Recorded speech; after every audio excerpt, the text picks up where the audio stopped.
that it had already become a powerful policy-making force inside the State Department. During those early years of the Carnegie Endowment, war clouds were already forming over Europe, and the opportunity for the enactment of their plan was drawing near. History proved that World War I did indeed have an enormous impact on the American people. For the first time in our history, large numbers of wives and mothers had to leave the home to work in war factories, thus effectively eroding women's historic role as the heart of the family. The sanctity of the family itself was placed in jeopardy. Life in America was so thoroughly changed that, according to Norman Dodd, quote, the trustees had the brashness to congratulate themselves on the wisdom and validity of their original decision, end quote. They sent a confidential message to President Wilson, horrible, listen to this, insisting that the war not be ended too quickly. Carnegie trustee Cleveland Dodge, one of Wilson's financial supporters, had direct access to the president, and as did Elihu Root, endowment president from 1910 to 1925. After the war, the Carnegie Endowment trustees reasoned that if they could get control, here we go, of education in the United States, they would be able to prevent a return to the way of life as it had been prior to the war. And they recruited the Rockefeller Foundation to assist in such a monumental task.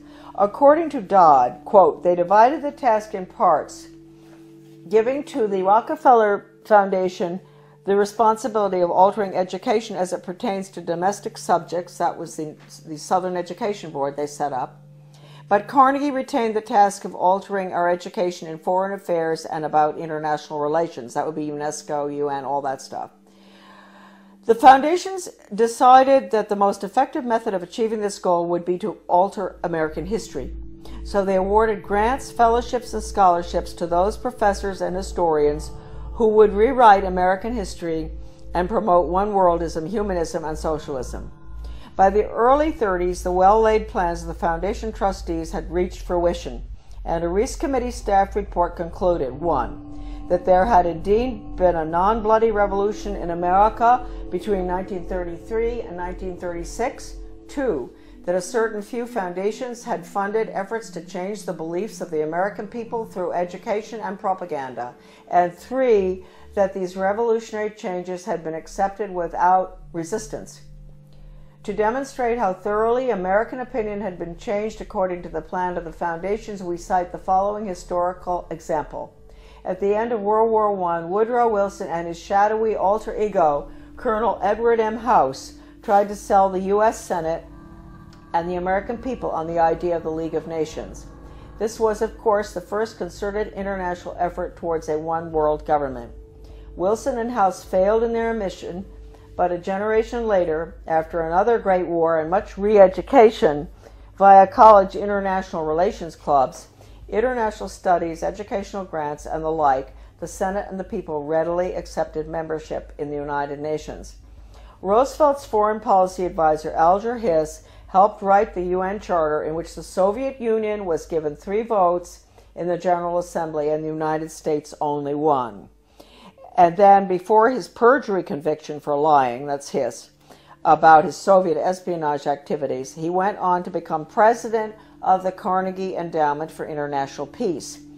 Chairman Reese expressed justifiable rage when he described what was happening as a diabolical conspiracy.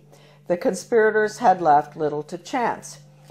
Those congressional investigations of the early 50s into tax-exempt foundations were mandated by the House of Representatives in a resolution stating, quote, the committee is authorized and directed to conduct a full and complete investigation to determine which of such foundations and organizations are using their resources for un-American and subversive activities, for political purposes, propaganda, or attempts to influence legislation. Now, folks, I want to tell you, the 3,000 pages of testimony, Reese Committee hearings, is at my son's website, AmericanDeception.com.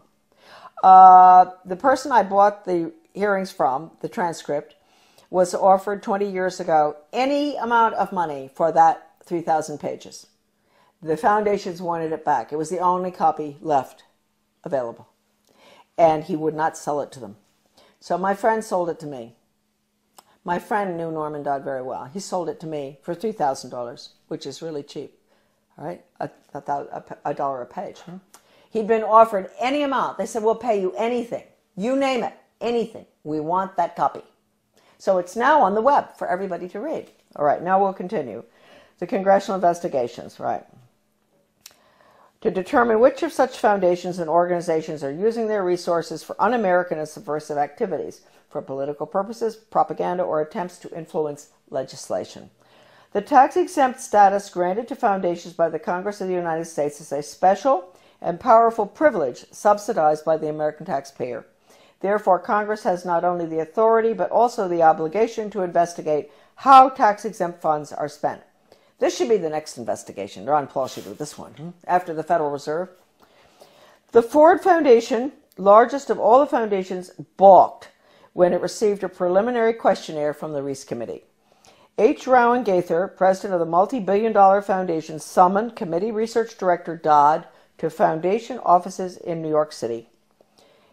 At the meeting, Gaither asked, Mr. Dodd, we invited you to come here because we thought that perhaps off the record. You see, that's why it's not in the transcript of the hearings, what I'm reading you now. This was off the record in the office in New York City. We invited you here because we thought that perhaps off the record you would be kind enough to tell us why the Congress is interested in the operations of foundations such as ours. Gaither answered his own rhetorical question with a startling admission. Mr. Dodd, all of us here at the policy-making level of the foundation have at one time or another served in the OSS, the Office of Strategic Services, the forerunner of the CIA, or the European Economic Administration, operating under directives from the White House. We operate under those same directives. The substance of the directives under which we operate is that we shall use our grant-making power to so alter life in the United States that we can be comfortably merged with the Soviet Union, end quote. Stunned, Dodd finally replied, quote, why don't you tell the American people what you just told me? And you could save the taxpayers thousands of dollars set aside for this investigation. Gaither responded, Mr. Dodd, we wouldn't think of doing that. In public, of course, Gaither never admitted what he had revealed in private. However, on numerous public occasions, Norman Dodd repeated what Gaither had said and was neither sued by Gaither nor challenged by the Ford Foundation. The latest article that I've written with Debbie Niwa, a wonderful researcher, a magnificent person and brilliant, did all the graphics and formatting and a lot of her own research as well on change agents and how they brought Americans to have a totally different mindset using all of the sensitivity training. Debbie had some fantastic research of hers is in that article. As well as at the end of writing it, we came across extraordinary quotes from C.S. Lewis, who points out that if you substitute workforce training for education, that's the end of civilization. It's the end of the human being as an entity opposed to being an animal. It's the end of the human soul. It's the end of the conscience. And we have all of the evidence from educators and change agents, articles saying that the computer is fantastic for changing values. An educator with the World Institute for Computer-Assisted Instruction, his name is Dustin Houston, where he talks about, won't it be wonderful when the child in the smallest school, most remote area in the country can have the curriculum developed by the world's finest psychologists, and nobody can get between that child and the curriculum. Parents, wake up. That means you, parents, you can't get between the child and that curriculum. You can't control anything anymore. You've lost it. This is going in right now. And they say this works too. What works? I always wondered when I saw this stuff titled What Works in the U.S. Department of Ed, and I didn't pay too much attention.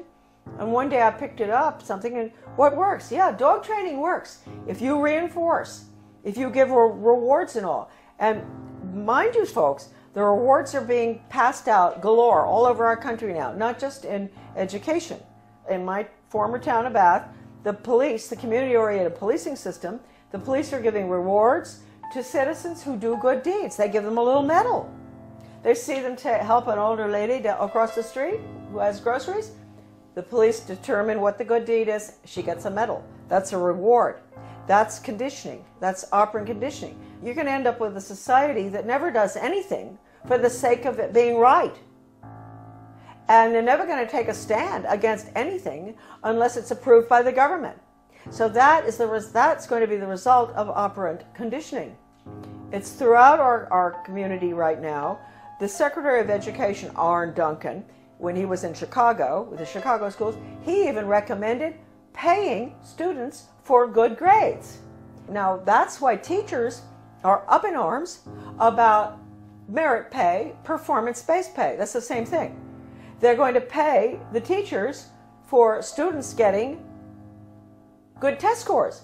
Now, wait a minute. First of all, you might think that sounds good. No, you got to ask yourself, what's the test?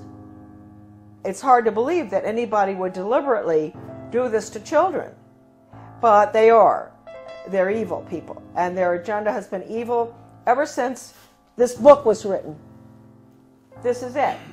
Proofs of a Conspiracy by John Robison, great Scottish scholar back in 1798.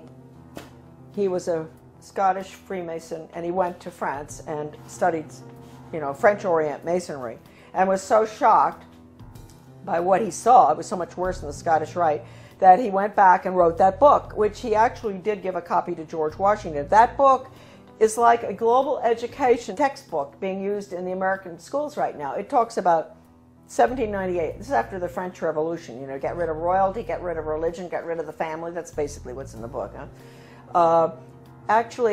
They talk about dropping borders. It sounds just like a global ed curriculum. Turning the children against their parents. It's pure communism. That's why I say that now, basically, the only thing that we can do, certainly with education, which is being turned into nothing but corporate school-to-work agenda, using the Soviet-Cuban Polytech system, where they pull the children out, send them over to the cigar factory, at noon to learn how to make cigars. The same thing here. That's being put in. It's been in the works for 30 years. The nail is going in the coffin right now. It's coming out of Europe. It's the program that's going through Maine right now is called Reinventing Education. Di Lorenzo. This is all in my article, The Death of Free Will. All of this documentation about the final nail in the coffin, which will be school to work across the board for global corporate profits. Our children are nothing but human resources and guinea pigs to be trained like animals. Animal training using Pavlov, Skinner, all of which was brought into the United States by, we'll get onto, the order at Skull and Bones.